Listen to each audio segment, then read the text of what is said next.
টোটো করে শক্তিগড়ের উদ্দেশ্যে রওনা হয়েছি, কারণ আমরা আজকে যাব নৈহাটি বড় মায়ের মন্দিরে পূজা দিতে। আমরা খুব সকাল সকাল আজকে বেরিয়েছি, প্রায় সকাল 5টার সময় আমরা শক্তিগড় প্ল্যাটফর্মে গেছি। ওখানে ট্রেন ধরে আমরা নৈহাটি বড় মায়ের মন্দিরে আজকে আমরা যাব। তাই ট্রেনের অপেক্ষায় আমরা এখন শক্তিগড়ে বসে আছি। আমরা চুঁচড়া হয়ে চুঁচড়া স্টেশনে নেমে আমরা এখানে ফেরিঘাট আছে, লঞ্চে করে পেরিয়ে রওনা দিচ্ছি বড় মায়ের কাছে। আমরা চুঁচড়া স্টেশনে নামলাম, নেমে এবার আমরা টোটো স্ট্যান্ডের দিকে এগিয়ে যাচ্ছি।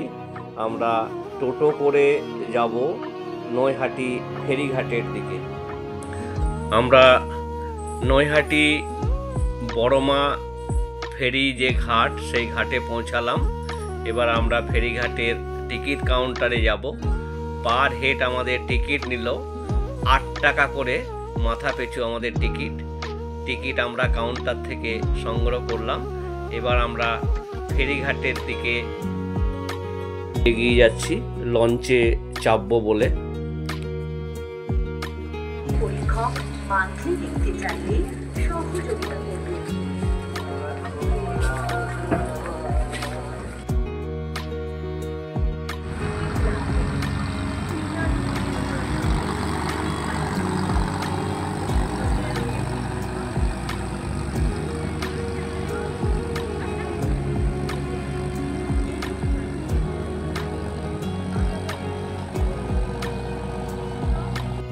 আমরা লঞ্চে করে নৈহাটির ফেরিঘাটে আমরা নামলাম। নেমে আমরা বড় মায়ের যে মন্দির, সেই মন্দিরের দিকে আমরা রওনা দিচ্ছি। আমরা এবার বড় মায়ের মন্দিরের কাছে এসে পৌঁছেছি।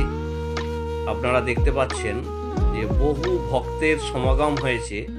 একটি শনি মঙ্গলবারে প্রায় 2 থেকে 3 কিলোমিটার লাইন পরে ঢল নেমে যায় এখানে। আজকে যেহেতু গুড ফ্রাইডে, ছুটির দিন, আজকে শুক্রবার, তবুও বহু ভক্তের ভিড় আছে এখানে। আমরাও লাইনে এসে দাঁড়ালাম। এখানে দুধারে ডালা সাজানোর দোকান আছে। মাকে পুজো দেওয়ার জন্য ফুল, বেলপাতা, মালা সবই পাওয়া যায়। শাড়ি দেয়া দেখতে পাচ্ছেন, দুধারি দোকান। তা এখানে 51 টাকার ডালা পাওয়া যায়, আবার 101 টাকারও ডালা পাওয়া যায়। সমস্ত কিছু পূজার সরঞ্জাম এখানে পাওয়া যায়। তা আমরাও লাইনে দাঁড়িয়েছি। আস্তে আস্তে লাইন আগাচ্ছে। এই দেখতে পাচ্ছেন দণ্ডিও এখানে খাটছে। গঙ্গার ঘাট থেকে হয়তো মানত করেছেন ইনি, দণ্ডি খেটে উনি মায়ের কাছে যাচ্ছেন। খুব জাগ্রত মা ইনি। আপনি যা মানত করবেন আপনার মনস্কামনা পূর্ণ হবেই হবে। এমনই জাগ্রত এই নৈহাটির বড় মা।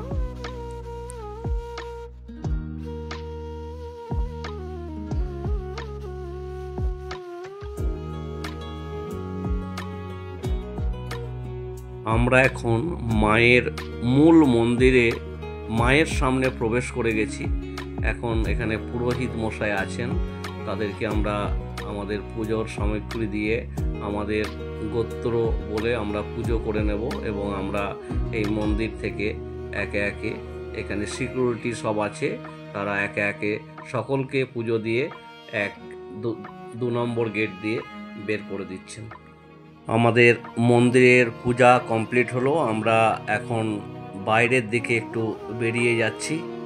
তারপরে আবার আমরা আরেকটা মন্দির আছে, সেই মন্দিরের দিকে আমরা রওনা দেব।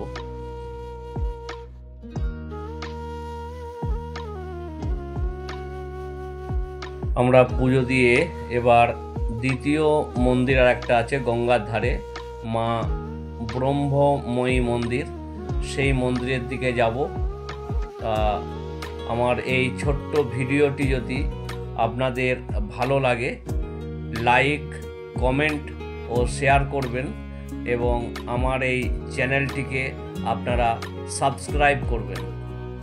আপনারা যদি বর্ধমান থেকে ট্রেনে চাপেন, মেল লাইন হয়ে আপনারা চুঁচড়াতে নেমে আপনারা নৈহাটি ফেরিঘাট হয়ে বড় মায়ের মন্দিরে আসতে পারেন। শিয়ালদা থেকে যদি আপনারা আসেন তাহলে নৈহাটি স্টেশনে নেমে ওখানে টোটো পাওয়া যায় বা হাঁটা পথে 2 মিনিটের রাস্তা আপনারা নৈহাটির বড় মায়ের মন্দিরে পৌঁছাতে পারবেন। মায়ের মন্দিরটা এই নতুনভাবে এখানে তৈরি করা হয়েছে। এই মায়ের মূর্তিটা কোষ্টি পাথরের তৈরি। যারা নৈহাটি বড় মায়ের কাছে যাবেন, গঙ্গার ধারে আরেকটি মন্দির আছে ব্রহ্মময়ী মায়ের মন্দির, খুব জাগ্রত মা। এখানেও আপনারা পূজা দিয়ে আসবেন। এখানে পুরোহিত মশাই আছেন, খুব ভালো এনাদের ব্যবহার। আমরা খুব মুগ্ধ হয়েছি এনাদের ব্যবহারে।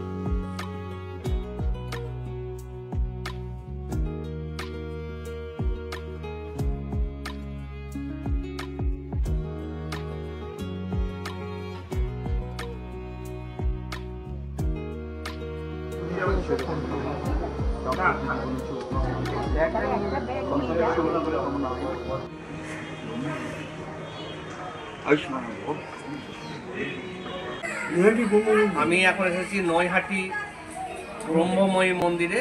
এখানকার সহ সম্পাদক আমাদের দীপক বাবুর সঙ্গে, দীপক মণ্ডল, ওনার সঙ্গে দেখা হলো এবং এনার যে ব্রহ্মময়ী মন্দিরের যে ঐতিহাসিক কাহিনী আমাদেরকে বললেন, খুব ভালো লাগলো। উনি তারা মায়ের যে আসন এখানে প্রতিষ্ঠা করা আছে শিবলিঙ্গ সমেত, এখানে একদম তারা মায়ের রূপ ধারণ করা আছে। এখানে জাগ্রত প্রতিষ্ঠিত মন্দির একটা।